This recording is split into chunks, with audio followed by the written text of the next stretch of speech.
4 साल में आता है और कोई पर 25 साल में भी आता है।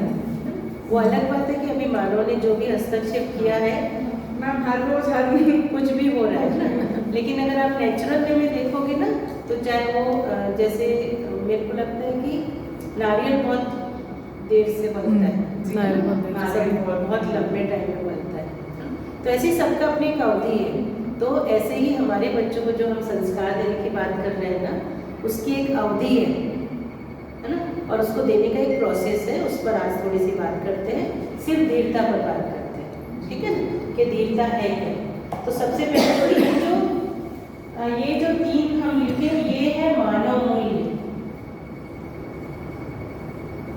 जब मैं मानव मूल्य बोल रही हूँ तो क्या बोल रहे हैं? मानव मूल्य बोलने से क्या समझ में आ रहा है?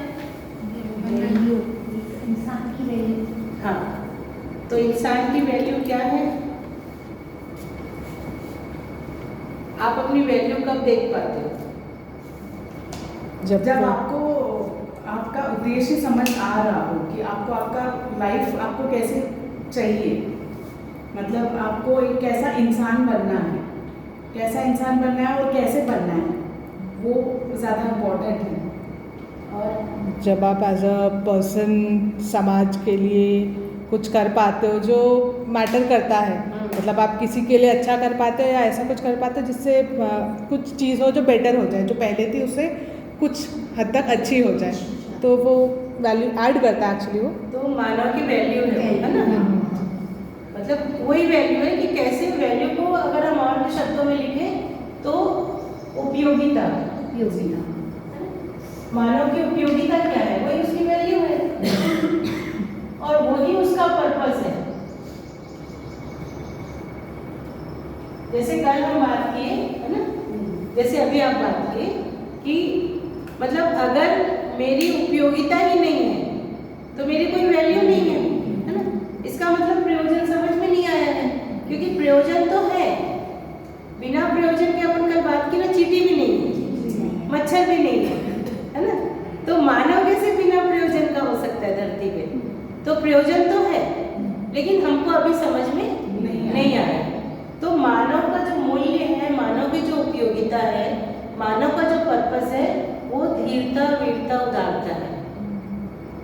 अगर जब भी आप इस आचरण के साथ रहते हो, अभी भी रहते हो, ऐसा थोड़ी अभी पूरा उस तरफ है ना, कभी उधर है कभी इधर है। तो आप लोग बताओ कि कब आप उधर रहते हो या इधर रहते हो? कब आपको लगता है कि मैं बहुत मेरा मतलब मेरी बहुत वैल्यू होती है? कब वैल्यू होती है?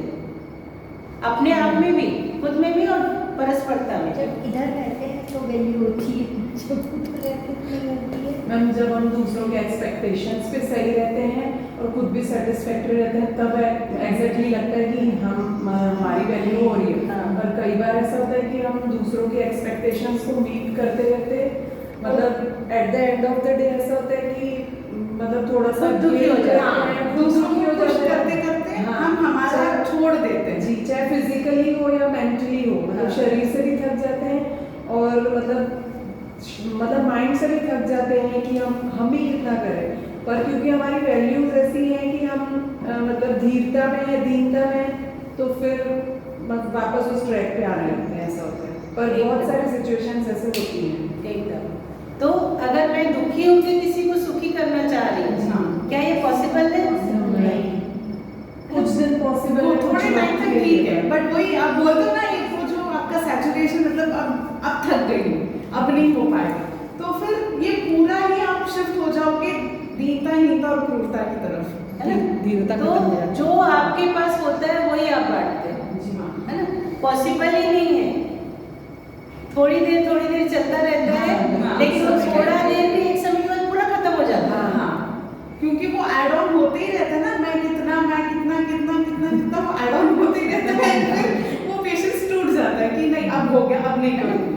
तो मानव जैसे हर चीज की अपन बात किए, पानी की वैल्यू है ना, प्यास बुझाता है, किसी एक की प्यास बुझाता है क्या? नहीं। मानव की भी बुझाता है, जानवर की भी, पेड़ पौधों की भी, है ना, मिट्टी की भी। ये उसकी वैल्यू है, ये उसकी उपयोगिता है, और यही उसका धरती में रहने का प्रयोजन है, पर्पस है, ठीक है। धरती पे कोई भी इकाई हो, छोटी से लेकर मानव तक, हर इकाई का कोई पर्पस है, हमको उस पर्पस को पहचानना है। तो बाकी तीनों अवस्थाओं के पर्पस को हम पहचान चुके हैं, उस हिसाब से उनको यूज करते हैं, है ना। बस मानव के पर्पस को पहचानना शेष है। अभी हम क्या कर रहे हैं कि चूंकि वातावरण इसका अधिक है, शुद्ध बुद्ध ऐसा कोई मॉडल हमको दिखता नहीं है, तो एक समय के बाद हम क्या स्वीकार लेते हैं, अच्छा यही जीना सही है ना, क्योंकि हमारे को कुछ दिख नहीं रहा ऐसा मॉडल।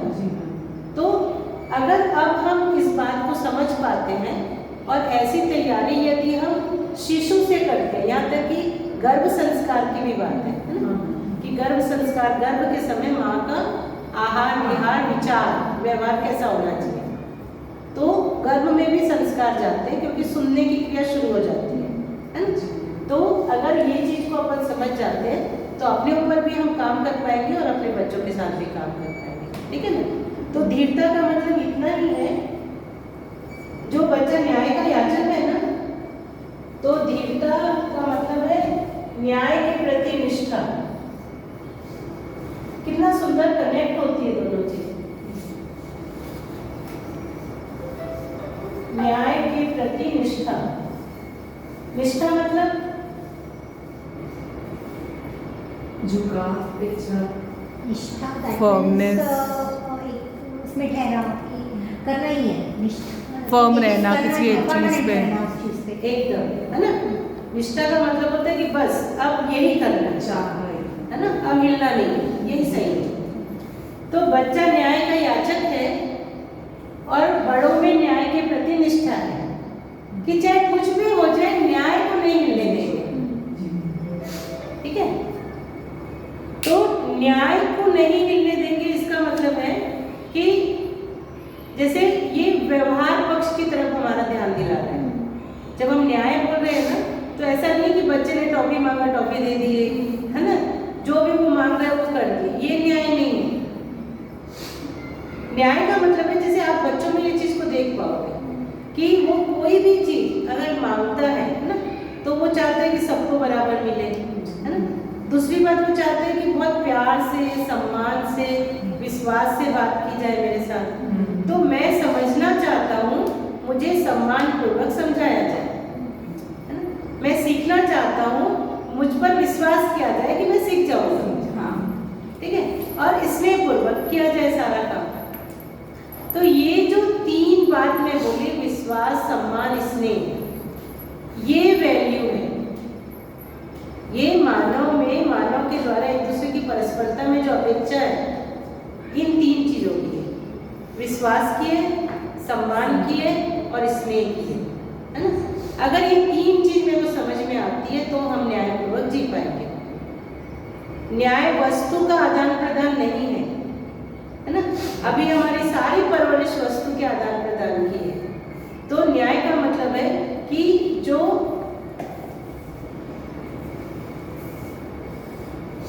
न्याय है वो कैसे घटित होगा कि जो अपेक्षा है वो पूरी हो। न्याय का मतलब है कि दूसरे मानव की अपेक्षा को हम पूरा करना है। तो अपेक्षा को पहचानना,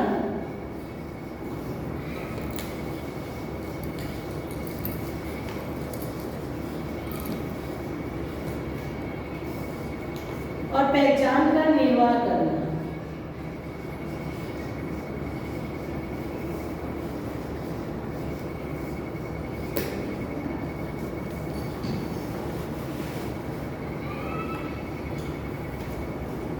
किसी भी दो संबंध में आपस में एक दूसरे के साथ हमको कुछ अपेक्षाएं होती है, क्योंकि आप बच्चे के साथ जीने जा रहे होंगे। ऐसे किसी भी संबंध में दोनों को एक दूसरे से कुछ अपेक्षा होती है। तो हमको उस अपेक्षा को पहचानना है और उसका निर्वाह करना है, ठीक है। तो अपेक्षा क्या है? क्या अपेक्षा है? बच्चा चाहता है कि हमसे प्यार से व्यवहार किया जाए, अगर हम उससे रिस्पेक्ट चाहते हैं तो हमको भी उसको रिस्पेक्ट देनी है। एकदम जैसे ये ऐसे बच्चे के साथ ही हर रिश्ते में होता है कि अगर हम उसको चाहते हैं कि सामने वाला हमारी रिस्पेक्ट करे, तो जब तक हम उसको रिस्पेक्ट नहीं देंगे तब तक वो हमको नहीं देगा। वही चीज़ बच्चे के साथ है, जब तक हम उसको प्यार नहीं देंगे वो हमको प्यार नहीं देगा, जब तक हम उसको सम्मान नहीं देंगे वो हमको सम्मान नहीं है ना? क्योंकि वो आपसे देख के सीखता है ना सारी चीजें, ठीक है ना। तो अपेक्षा क्या है, इसको अपन एक बार लिख लेते हैं ना। ये क्या हुआ, धीरे धीरे हम आपको खाली ट्रेलर दिखा रहे हैं अभी, फिर इसको डिटेल बाद में करेंगे नेक्स्ट में, पर इतना आपको पता तो चले कि इसका पूरा एक ना पाठ्यक्रम है करके। तो हर एक मानव को दूसरे मानव से जो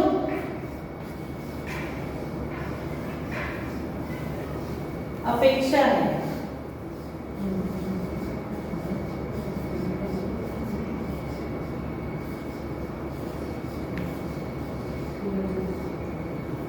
है ना, सम्मान, विश्वास और स्नेह, ये अपेक्षा है। मतलब कुछ भी वो समझना चाहता है तो वो इन मूल्यों के आधार पर समझना चाहेगा, यही न्याय है। अगर हम ऐसा कर पाते हैं तो दोनों पक्ष तृप्त होंगे। अगर ये अपेक्षा पूरी होती है, निर्वाह होता है, तो दोनों पक्ष तृप्त होंगे।